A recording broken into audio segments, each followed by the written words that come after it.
قربانی کا فریضہ انجام دیتے ہیں، یہ قربانی کب سے شروع ہوئی؟ تو اس کو تھوڑا سا سمجھ لیں۔ قرآن کہتا ہے وَلِكُلِّ أُمَّةٍ جَعَلْنَا مَنْسَكًا لِيَذْكُرَ اسْمَ اللَّهِ عَلَيْهِ مَا رَزَقَهُم مِّن بَهِیمَةِ الْأَنْعَامِ۔ ہر امت کے لیے اللہ عز و جل نے قربانی رکھی۔ یہ قربانی کا سلسلہ حضرت آدم علیہ الصلاۃ والتسلیم کی اولاد سے چلا رہا ہے۔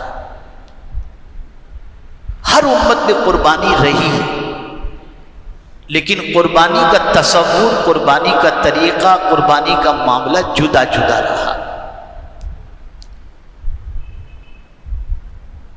اس دور میں جو قربانی کی سسٹم تھی وہ جدا تھی، اور اس کے بعد حضرت ابراہیم علیہ الصلاۃ والتسلیم اور اس کے بعد پیغمبر رحمت صلی اللہ تعالی علیہ وسلم کہ دور پاک کی قربانی کا سلسلہ جو ہے وہ آپ کی نگاہوں کے سامنے ہے۔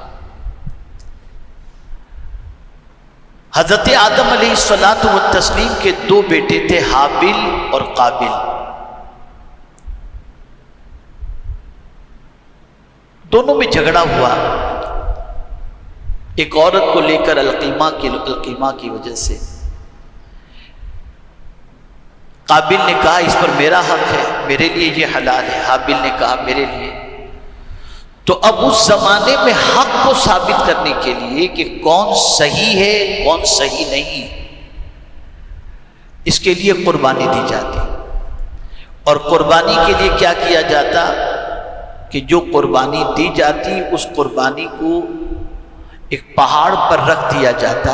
دونوں قربانی دیتے، دونوں کی قربانی پہاڑ پر رکھی جاتی، اور قربانی کی قبولیت کی دلیل یہ ہوتی کہ آسمان سے بغیر دھوئے والی ایک سفید آگ آتی جس کی قربانی کو جلا ڈالتی، گویا اس کی قربانی قبول ہے، اور جس کی قربانی نہ جلتی تھی گویا اس کی قربانی رد ہے۔ یہ تفسیر کے اندر ہے، میں کوئی قصہ کہانی نہیں سنا رہا ہوں۔ تو جب دونوں نے قربانی پیش کی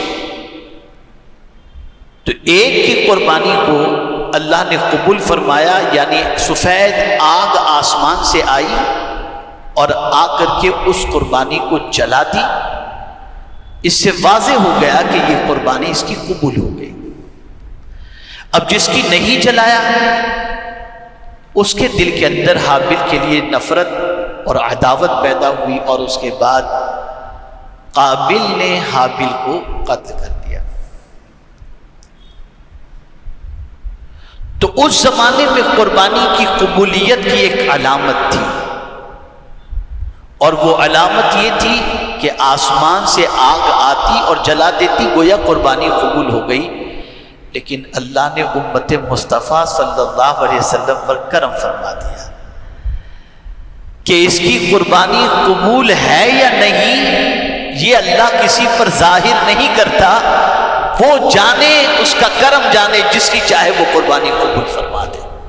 لیکن اللہ نے عیب چھپائے رکھا۔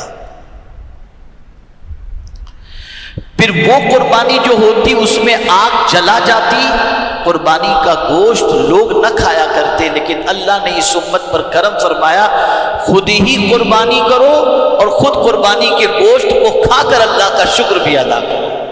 یہ اس امت پر اللہ کے رسول صلی اللہ علیہ وسلم کے صدقہ و طفیل اللہ نے بڑا کرم فرمایا۔ یہ بات اچھی طریقے سے ذہن کے اندر محفوظ کر لیں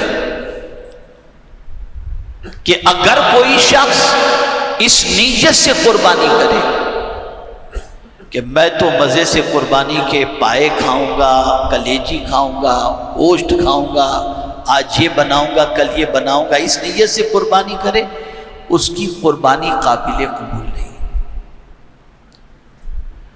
قربانی کے لیے ضروری ہے کہ وہ اس نیت سے قربانی کرے کہ اس قربانی کے ذریعے وہ اللہ کا قرب حاصل کرے گا، اللہ کو راضی کرے گا، اللہ کے تقرب کی نیت ہو تو اللہ تعالیٰ اس کی قربانی کو قبول فرماتا ہے۔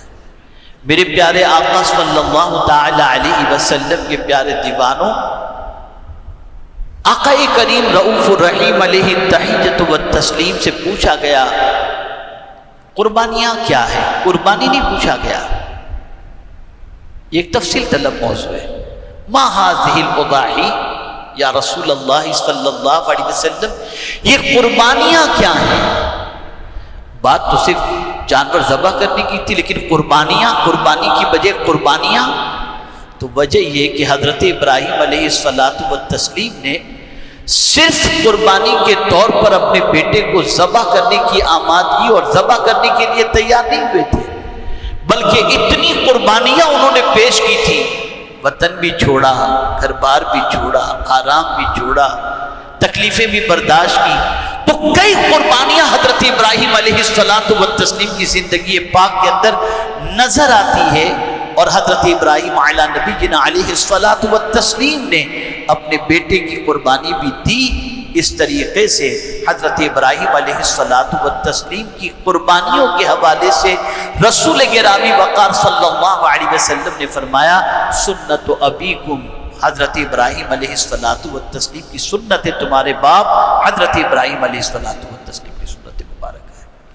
حضرت ابراہیم علیہ السلام کی ذات بہت عظیم ذات ہے۔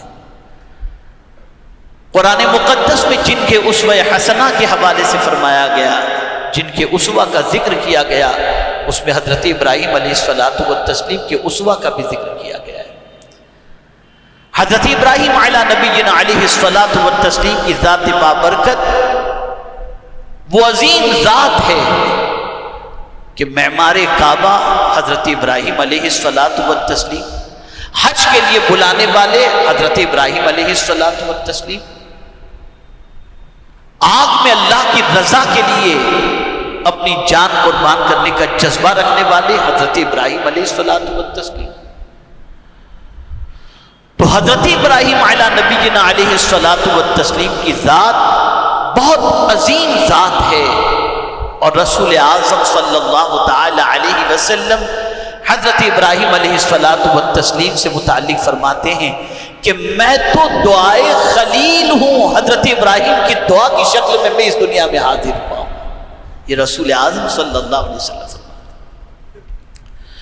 تو دو چیزیں سمجھنی ہیں، قربانی کا سلسلہ اول روز سے جاری ہے، قربانی کا مقصد اللہ کا قرب حاصل کرنے کی نیت ہو، پھر اس کے بعد آپ نے قربانی کی، اس کا گوشت آپ کھا سکتے ہیں، کوئی مشکل بات نہیں ہے، لیکن نیت گوشت کھانے کی نہ ہو، نیت اللہ کا قرب حاصل کرنے کی ہو، اللہ کے تقرب کی نیت ہو، اس نیت سے قربانی کریں گے، اللہ عز و جل اس قربانی کو اپنی بارگاہ میں شرف قبولیت سے نوازے گا۔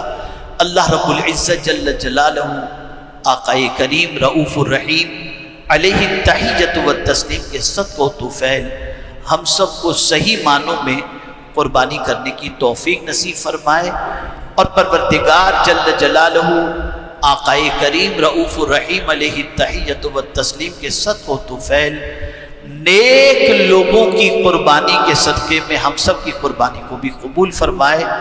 السلام علیکم ورحمۃ اللہ وبرکاتہ۔ ناظرین اکرام، یہ جان کر آپ کو بےحد خوشی ہوگی کہ ہم نے اور ہماری ٹیم نے اور آپ کی سپورٹ کی وجہ سے مدرسے کے لیے یہ بنیادیں اور یہ پٹان کرایا ہے، ٹیپیں بھی منگائی ہیں، اور الحمدللہ اس کا آگے کام شروع کرنے کے لیے آپ سے گزارش یہ ہے کہ آپ ہمارے مدرسے کے لیے زیادہ سے زیادہ تعاون کریں۔ گزارش یہ ہے کم سے کم آپ 100 روپے کا تعاون ہمارے مدرسے کے لیے ضرور کریں، اور الحمدللہ آپ کا ایک ایک پیسہ یہ ہے مدرسے کے لیے لگایا جائے گا۔